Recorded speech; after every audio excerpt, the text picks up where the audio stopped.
Ladies and gentlemen, Shyama Gopalan migrated from Tamil Nadu to the United States for higher studies and eventually married her fellow Jamaican classmate, Donald Jasper Harris.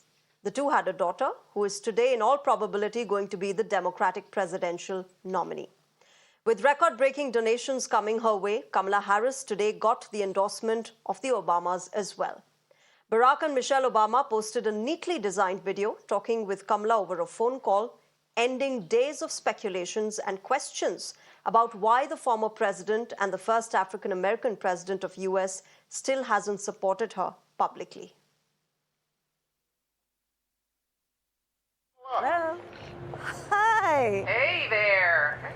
Oh, hi, you're both together. I can't have this phone call without saying to my girl Kamala, I am proud of you. This is going to be historic. We called to say Michelle and I couldn't be prouder to endorse you and to do everything we can to get you through this election and into the Oval Office. Oh, my goodness. Michelle, Barack, this means so much to me. I am looking forward to doing this with the two of you, Doug and I both, and getting out there, being on the road. But most of all, I just want to tell you the words you have spoken and the friendship that you have given over all these years mean more than I can express. So thank you both. It means so much. And we're Now, in Kamala Harris's campaign, her Indian and African roots are bound to play a big role, even as South Asians and Africans rally behind her, urging America to choose their first woman president. There are some who say that she's more American than Indian or even African. A reason why, back in the day, the quote-unquote coconut memes emerged, calling her brown on the outside and white on the inside. But all of that aside, many suggest that the conversation around Kamala's identity could backfire, and that is perhaps what her critics are doing, centering her entire politics around her roots instead of her liberal feminist outlook. But several observers counter that it will only strengthen her position as a great example of the great American dream coming true, the rise and rise of migrants to the pinnacle. How is this playing out? Let me ask my guest tonight. On the show tonight, I'm joined by Mr. Chidanand Rajaghatta.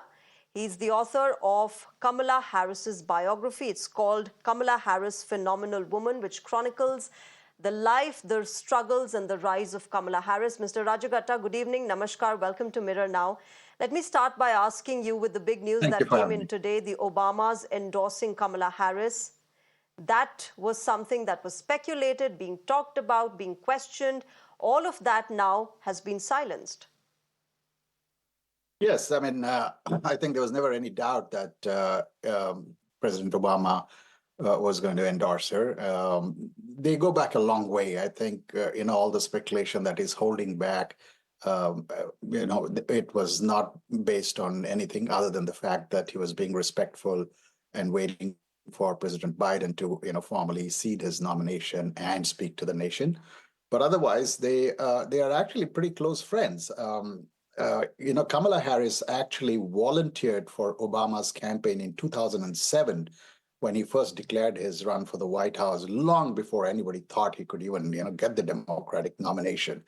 If you go back far enough, there are actually photos of Kamala Harris spending a night at the Obama campaign headquarters in Des Moines, Iowa. And then subsequently, when she actually became Attorney General, there was an incident where Obama actually called her the best-looking Attorney General in the United States.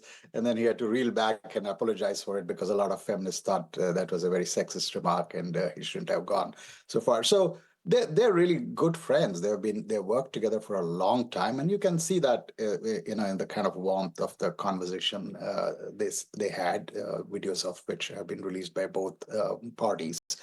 So yeah, Obama's endorsement doesn't come as a surprise. But can I also ask you, Mr. Rajaghatta, then, there were lots of talks about Michelle Obama also running. What about that? Right. Only in the fevered imagination of, people who write page 6 or page 3 stuff. It was never serious. Michelle Obama said a long time ago that she's not going to run for public office.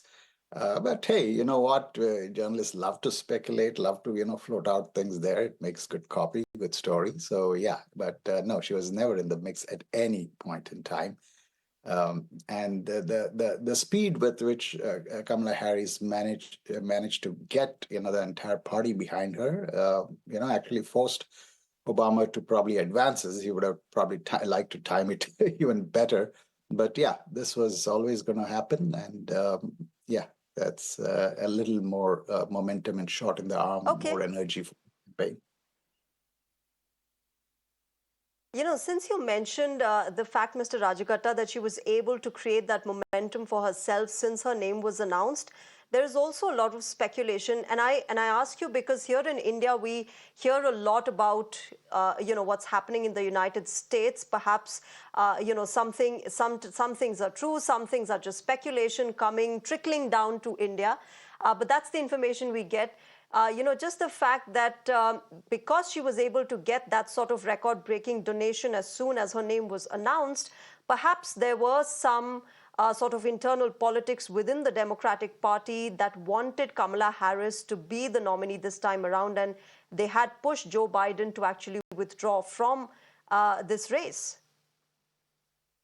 Yeah, no politics. It was straightforward. The fact is, fat cat Democratic donors, particularly, the bigwigs from, Hollywood and Silicon Valley, a lot of them held back, their checkbooks because things were so uncertain. Many of them were not keen on President Biden running. I mean, they like him. And I think this was channeled by George Clooney when he wrote an op-ed in the New York Times, literally beseeching President Biden to step down.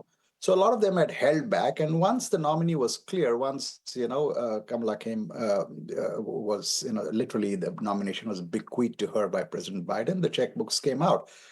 The more interesting story is how these are the fat cat donors, right? But a lot of her campaign money, I think up to about 60%, I've heard, have come from first-time donors and young donors. Now that is the most encouraging sign. It's not the big money; it's when money, it's like the retail donation which comes in. That tells you that there's the party rank and file and first-time voters, young voters, and already the first surveys show that she has a 20-point lead over Trump in the 18 to 34 age cohort. And that is very interesting because young people really, get to the polls. They can actually drive up, the voter turnout. So that's the more interesting part. I mean, otherwise, I don't think there was any doubt that once the nominee was chosen, the money would come in. And the flood is explained by the fact that just in the week preceding, contributions had tailed off. Nobody wanted to, put in money into a candidate who might not be the nominee. And what is it that is resonating with the younger voters, Mr. Rajakatta? The fact that Kamala Harris might become the first female president of the country, the fact that she's become this champion of women's rights when we talk about abortion specifically, is it her liberal outlook, or is it just the fact that she's younger and therefore more relatable with the younger voters? All of the above, right? That's the easy answer. Look, America as a country, I mean, the young people were really, really turned off by two old white geriatrics duking it out for the White House. I mean, can you believe this is, their combined age was 160, for God's sake. And this is still a relatively, a young country. I mean, there are a lot of young people who are enthused, by elections and politics because their future depends on it.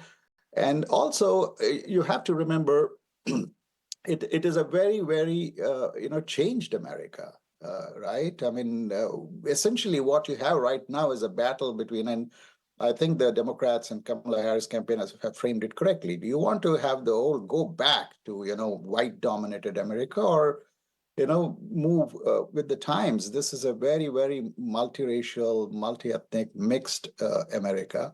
And Kamala Harris, as a child of, biracial parents, married to a Jewish husband, is an accurate reflection of what is happening, the American demographic today, the broader American demographic, not just, the middle American, white-dominated middle America. So yeah, I think the enthusiasm is because of all these factors. And look, the idea that a 78-year-old man, by the way, look at how quickly the whole age thing has shifted. right? I mean, a week ago it was Biden who was seen as the doddering old man, and now you Yeah. have a 17-year-old doddering old man, in the mix. So yeah, all of the above. I think Democrats are Okay. enthused by her candidature. But hey, don't forget, Middle America is still, a Trump, stronghold. You know what's hugely interesting, Mr. Rajagatta, is the fact that, like you said, Kamala Harris comes from diverse backgrounds. She's got an Indian mother, a Jamaican father. And here in India, I can tell you that, in Tamil Nadu, in her village where her mother hails from, there are already big posters of Kamala Harris and people praying for her to win. But that's just, us Not surprised. Indians being sentimental about Indian origin people abroad. But what's the sentiment like there in the United States? Because there are some set of people who are supporting her, who are saying that yes, she's Indian and she's making us proud, or she's Jamaican, she's making us proud in United States. But there are others who are also saying that perhaps she's not Indian enough, she's not Jamaican enough, she's just as American as any other white person in the United States. Or black person in the United States. Look, I mean, why not? I mean, it's Yeah. correct. She is American. Her blackness or Indianness is a subset of her, being American, right? And she primarily identifies herself as a black simply because her mother, brought her up. And not just the fact that she married a Jamaican. By the way, I think it's a misnomer to say she identifies herself as an African American. She's more Jamaican American, Caribbean American. And the fact is, her mother not only married, a Jamaican, but also after her parents divorced, Kamala's growing up years were in a very strong black community. A lot of her neighbors, her caregivers were all black people. She has a strong. She and her sister, by the way, Maya Harris, both have strong affinity towards the black community. But at the same time, they are also very strongly Indian. Culturally, they embrace the Indianness. When they were young, their mother took them every year to India to visit their grandfather. And so she embraces her Indian identity too. There's actually no contradiction at all. But her overarching identity is an American, and that's how it should be. She was born in Oakland, California, and she's American. The rest is, the sub And, identity, and and Mr. and Rajagata, sort of restrict doesn't that restrict her just credentials, perhaps, for want of a better word here, as a presidential nominee in the United States, rather than her being this liberal democrat feminist woman? She's now being seen from the prism of being an Indian, being a Jamaican. Just that whole identity politics, doesn't that restrict Kamala Harris? I don't think so. That is what American is all about, right? I mean, there are sub identities. Look, when back in the 80s, there was a guy named Michael Dukakis, right, who was a presidential candidate. He ran for the Democratic nomination, and the Greeks were excited that he's a Greek American, right? I mean, it's another matter that people like the Irish, who are much older in the American immigration story. Joe Biden is of Irish origin, and there are times when actually Biden also has spoken about his Irish ancestry. That's fine. I mean, how does that conflict with somebody being American? These are all sub identities. We all like to hark back to our origins and say, I'm of Indian origin, or I'm of Greek, or Chinese, any origin. But fundamentally, once you're either born in the United States or you take U.S. citizenship, then you're American. That's it. I'm Okay. always, by the way, Okay, point mystified. taken. Just the fact that this, yeah, yeah, Sorry, please go go ahead. ahead, Mr. Rajagatta. I was just going to say, I'm always No, I mystified was by saying this just whole the, expectation, on part of yeah, Indians, that somehow because, Kamala Harris or Rishi Sunak, is of Indian origin, somehow it'll do better for India or worse for India. No, that's not the question. Rishi Sunak is British, Kamala Harris is American. They'll represent, their country as best as they can. And, we should be comfortable with that. sure. But help me also understand, Mr. Rajagatta, and correct me if I'm wrong, that most Indian Americans in the United States, in US, they actually vote Democrat mostly, traditionally. Is that right? That's right. That is correct. Yes, although increasingly, I think over the past few election cycles, they have slowly many of them have peeled away from the Democratic Party, and there's a reason for that. Typically, because Indians are the highest earning ethnic cohort in the United States with the highest per capita or family income. They're wealthy, and typically when people become more wealthy, they go past that immigrant status. They're not new immigrants; they're now well settled and wealthy. They trend towards the Republican Party. At least that's my explanation. Whereas when you're newer in the United States, I think they hew to the Democratic Party. But yeah, I mean, I think the breakup is still. It's probably gone down from, say, 85-15 to maybe 75-25 now.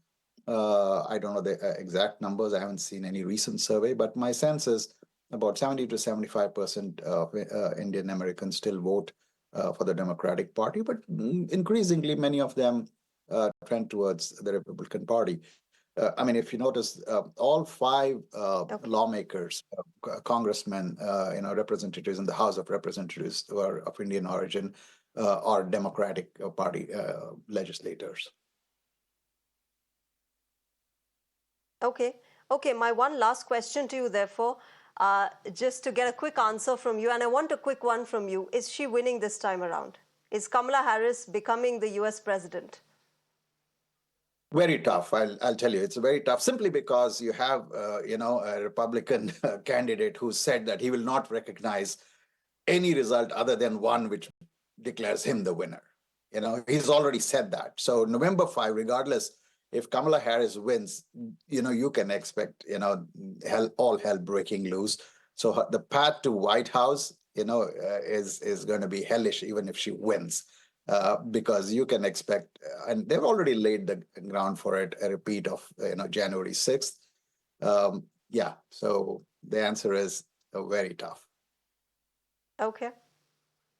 All right, we'll have to see, Mr. Rajagatta, how this moves forward. But thank you very much for joining us tonight and sharing your perspective and helping us understand this situation better. Thank you very much. Thank you. Have a good one.